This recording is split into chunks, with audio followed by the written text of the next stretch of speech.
शौर्य की गाथा। छत्रपति संभाजी महाराज भाग 1। वीरता का जन्म।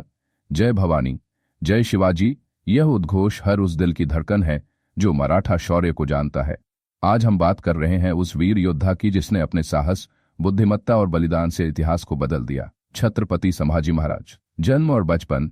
संभाजी महाराज का जन्म 14 मई 1657 को शिवाजी महाराज और सईबाई के पुत्र के रूप में हुआ। उनका जन्म रॉयल मराठा घराने में हुआ और उनकी रगों में वही शौर्य बहता था जो उनके पिता के भीतर था। उनकी शिक्षा बहुत कम उम्र में ही शुरू हो गई थी। केवल 9 वर्ष की उम्र में वे संस्कृत, मराठी, फारसी और हिंदी जैसी भाषाओं में पारंगत हो गए थे। इतना ही नहीं, युद्ध कौशल, राजनीति और रणनीति में भी उन्हें महारत हासिल थी। संघर्ष की शुरुआत। शिवाजी महाराज की मृत्यु के बाद मराठा साम्राज्य एक बहुत बड़े संकट में आ गया था। उस समय की परिस्थितियां अत्यंत विकट थीं और वहीं से संभाजी महाराज की असली परीक्षा शुरू हुई। भाग 2। छत्रपति की गद्दी और औरंगजेब से संघर्ष। शब्द। लगभग 1674 में शिवाजी महाराज के राज्याभिषेक के बाद मराठा साम्राज्य में अनेक बदलाव आए, लेकिन जब 1680 में शिवाजी महाराज का स्वर्गवास हुआ तब संभाजी महाराज को छत्रपति घोषित किया गया। उस समय कुछ दरबारी उन्हें राजा नहीं बनाना चाहते थे, परंतु उन्होंने अपनी सूझबूझ और पराक्रम से सत्ता अपने हाथ में ली। औरंगजेब से टक्कर। मुगल बादशाह औरंगजेब चाहता था कि पूरा भारत उसके अधीन हो और मराठों को मिटा देना उसका सपना था। संभाजी महाराज ने बिना डरे उसकी इस ताकत को चुनौती दी। उन्होंने 7 साल तक लगातार मुगलों से युद्ध किया। उनकी रणनीति, गुरिल्ला युद्ध नीति और तेज निर्णय क्षमता ने मुगलों को कई बार पराजित किया। भाग 3। वीरता और विद्वत्ता का संगम। शब्द। लगभग 1500। संभाजी महाराज को सिर्फ युद्ध में नहीं बल्कि ज्ञान में भी गहरी रुचि थी। वे धर्मवीर कहे जाते हैं क्योंकि उन्होंने हिंदू धर्म की रक्षा के लिए अपने प्राण तक न्यौछावर कर दिए। विद्वत्ता। संभाजी महाराज ने संस्कृत में बुद्धभूषण नामक ग्रंथ लिखा था। वे एक योद्धा और विद्वान दोनों थे, जो दुर्लभ संयोग है। उनके पास 8 भाषाओं का ज्ञान था। संस्कृत, मराठी, हिंदी, उर्दू, फारसी, अरबी, लैटिन और कन्नड़। भाग 4। बंदीगृह, यातना और बलिदान। शब्द। लगभग 2000। धर्म के लिए जिसने प्राण दिए वो थे संभाजी। 1689 का वर्ष था। औरंगजेब ने अपनी पूरी ताकत लगा दी थी मराठों को मिटाने के लिए। संभाजी महाराज अपने नजदीकी सेनापति कविकलश के साथ रायगढ़ के पास संगमेश्वर में थे जब गद्दारों की साजिश और धोखे के कारण उन्हें गिरफ्तार कर लिया गया। गिरफ्तारी। औरंगजेब को यह एक बड़ी जीत लगी। उसे लगा कि अब मराठा साम्राज्य समाप्त हो जाएगा। संभाजी महाराज और कविकलश को गोलकोना के किले में कैद कर लिया गया। उनसे बार बार कहा गया कि वे इस्लाम कबूल कर लें और मुगलों की अधीनता स्वीकार कर लें, लेकिन संभाजी महाराज डटे रहे। न उन्होंने धर्म बदला, न आत्मसमर्पण किया। अमानवीय यातनाएं। औरंगजेब ने संभाजी महाराज को तोड़ने के लिए हर सीमा पार कर दी। उनके नाखून खींचे गए, आंखें फोड़ी गईं, त्वचा को चाकुओं से चीरा गया, जिंदा शरीर को लोहे की छड़ों से जलाया गया। इतनी यातनाएं, इतनी पीड़ा, परंतु संभाजी महाराज का एक ही उत्तर था, मैं हिंदू हूं और हिंदू ही मरूंगा। ये शब्द इतिहास की सबसे बड़ी वीरगाथा बन गए। वीरगति। 11 मार्च 1689 को संभाजी महाराज को तड़पा तड़पा कर हत्या कर दी गई, लेकिन उनका बलिदान व्यर्थ नहीं गया। उनकी शहादत ने मराठों को एकजुट किया, उन्हें और अधिक उग्र और अडिग बना दिया। उनकी मृत्यु के बाद औरंगजेब को यह समझ आ गया कि वह मराठा आत्मा को कभी नहीं जीत सकता। भाग 5। संभाजी महाराज की अमर विरासत। शब्द।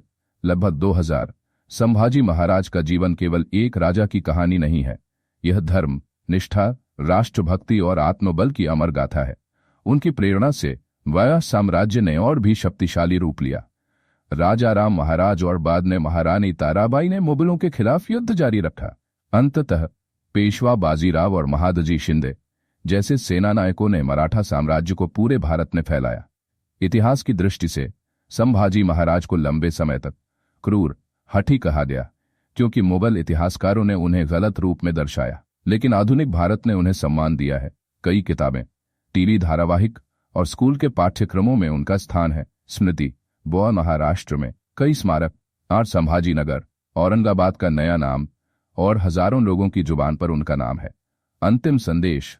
संभाजी मर सकता है पर मराठा आत्मा अमर है। धर्म के लिए जिसने अपने शरीर की बलि दी वो कभी मर नहीं सकता। वो इतिहास बन जाता है, वो प्रेरणा बन जाता है, वो अमर हो जाता है। भाग 6। संभाजी महाराज से हम क्या सीख सकते हैं? 1. अडिग धर्मनिष्ठा और आत्मसम्मान। एक राजा अपना ताज खो सकता है लेकिन आत्मसम्मान नहीं। संभाजी महाराज ने मृत्यु को चुना लेकिन धर्म परिवर्तन नहीं किया। उनका साहस बताता है कि जब आपके पास संस्कार, सत्य और धर्म होता है तो आप संसार की किसी भी शक्ति से नहीं डरते। 2. विद्वत्ता और विचारशीलता। आप यह जानकर चकित होंगे कि संभाजी महाराज 7 भाषाओं के ज्ञाता थे। संस्कृत, मराठी, हिंदी, फारसी, पुर्तगाली, तेलुगु और उर्दू। उन्होंने बुद्धभूषण जैसी पुस्तकें भी लिखीं। एक योद्धा होते हुए भी वे एक विद्वान लेखक और कवि भी थे। 3. रणनीति और सेना संचालन। संभाजी महाराज ने गुरिल्ला युद्ध कौशल को और भी प्रभावशाली बनाया। उन्होंने गोवा के पुर्तगालियों और कर्नाटक के मुगलों को बार बार हराया।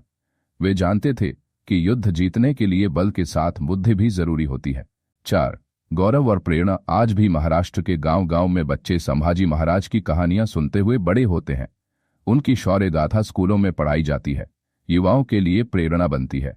उनके बलिदान पर हर साल श्रद्धांजलि दी जाती है। भाग 7। आज के भारत में संभाजी महाराज का प्रभाव। 1. संभाजीनगर, पूर्व औरंगाबाद। यह औरंगजेब द्वारा बसाया गया नगर था, लेकिन अब भारत सरकार और महाराष्ट्र की जनता ने इसे संभाजीनगर नाम दिया है। यह एक ऐतिहासिक पुनः स्थापना है। यह बताता है कि जो सच्चा था वही स्थायी है। 2. युवा आंदोलनों में प्रेरणा। संभाजी ब्रिगेड जैसे कई संगठन उनकी विचारधारा को आगे बढ़ाते हैं। इतिहास की नई पीढ़ी उन्हें एक धर्मनायक, राष्ट्रभक्त और जननेता के रूप में देखती है। 3. सिनेमा और टेलीविजन।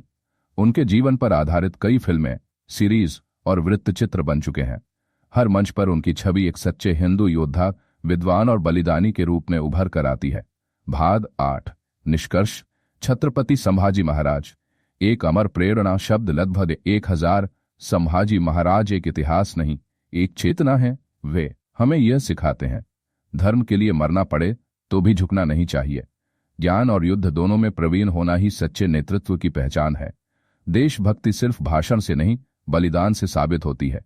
उनकी शहादत सिर्फ एक व्यक्ति की नहीं थी, वह मराठा आत्मा की विजय थी, भारत की अस्मिता की रक्षा थी।